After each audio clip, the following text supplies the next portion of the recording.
Hey, snackers. I'm Nat. Hope that brain of yours has the munchies, because we're looking at a war you probably wouldn't believe. The Emu War, a 1932 Australian military operation. We're going to break down how it happened and what we can learn from it. It sounds pretty crazy on the surface, but there's things we can learn about we deal with wildlife, how governments work, even military stuff. Get ready. Time to feed your skull. Picture this. Australian soldiers, armed with Lewis machine guns. Okay. Sounds pretty standard so far. For their enemy. Emus. Emus. Those big birds. The very same. This is the true story of the Emu War of 1932. Wow. After World War I, Australia was giving land to soldiers who came back, encouraging them to become farmers, especially out in Western Australia. Right, land for the veterans. Sounds like a good deal, right? Sure. But then the Great Depression hits, and things went south real fast. Yeah, that was a tough time for everyone. Farmers were struggling big time, and the government had promised to help them out with money for growing wheat, but that didn't happen. So you've got these veterans turned farmers already dealing with the harsh Australian outback and now an economic crisis. Exactly. And as if that wasn't enough, they got a whole new enemy. Emus. Emus. Booze. The birds. Yep, emus. How did they become enemies? Emus are native to Australia, and after they breed, they migrate, They follow the rain looking for food and water. Okay, that makes sense. Birds got to eat. Well, they found these nice new farms full of wheat and water, and they just loved it. Uh-oh. And we're not talking about a few birds here and there. We're talking flocks of thousands. Thousands? Wow, that's a lot of birds. They ate the crops, tore down fences, and just caused chaos. Some reports say there were like 20,000 emus in these flocks. That's got to be a nightmare for a farmer trying to make a living. You bet. And to make things even worse, the emus made gaps in the fences, and then rabbits got in and started causing even more problems. Talk about adding insult to injury. So the farmers, a lot of them ex-soldiers, decided they had to do something. They went to the Minister of Defense, Sir George Pierce, with a pretty crazy request. What did they want? More land. They wanted machine guns to fight the emus. They wanted to go to war with the birds. They were desperate. And get this, the minister actually said yes. He agreed. Why would he do that?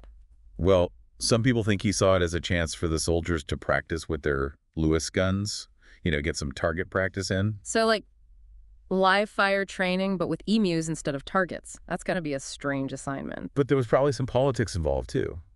He was under pressure to help the farmers, and this would definitely make a statement. So in November 1932, they sent the troops out to fight emus. Sure did. Major GPW Meredith led a bunch of soldiers armed with Lewis guns and 10,000 rounds of ammo. Their mission, to win the Emu War. Wow. I can't wait to hear what happened next. This is incredible. You're probably picturing this big military thing, right? But it was way more chaotic. Almost funny, really. Yeah, I can't imagine emus standing in a line waiting to get shot. Exactly. They're super fast, like up to 40 miles an hour. And they can really move. Those soldiers had a tough time hitting them, especially with those Lewis guns. Those guns were made for war, right?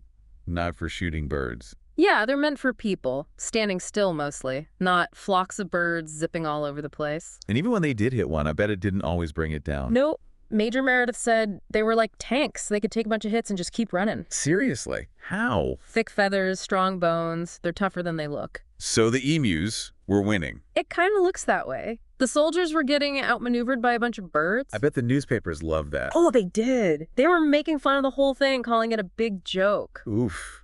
I can't imagine that helped the Minister of Defense.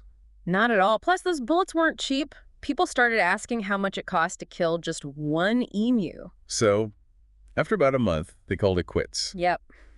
A bit of an embarrassing retreat. But that wasn't the end of the Emu War, was it? Not quite. The emus were still causing trouble. The farmers were still asking for help. So what happened next? Did they send the army back? Well, the government didn't want another PR nightmare, so they tried something different. A bounty system. They paid people to kill emus. Basically. It was more practical than sending in troops. How'd that work? People would hunt emus and bring in proof, usually their legs, to get paid. Seems easier than a whole military operation. Did it work? It helped. The emu numbers went down, which gave the farmers some relief. So a draw. You could say that. But the bigger picture is that we learned how complicated it is to deal with wildlife. You can't just shoot your way out of every problem. Exactly. Yeah. Especially with something as tough as an emu, it made people think about better ways to deal with these conflicts. Like figuring out how to live alongside each other. Right. And not just with emus, but with all kinds of animals. Interesting. We've learned a lot since 1932.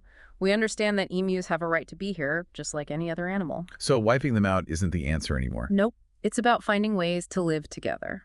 Interesting. So maybe the Emu War, even though it was a bit of a mess, helped us see things differently. I think so. We saw that just using force doesn't always work. And nature's tougher than we sometimes think. It's like the emus taught us a lesson. They did. They showed us that we need to be smarter, more adaptable, and find solutions that work for everyone, humans and animals. Great point. That's a wrap. And for you snackers listening, why does any of this matter today?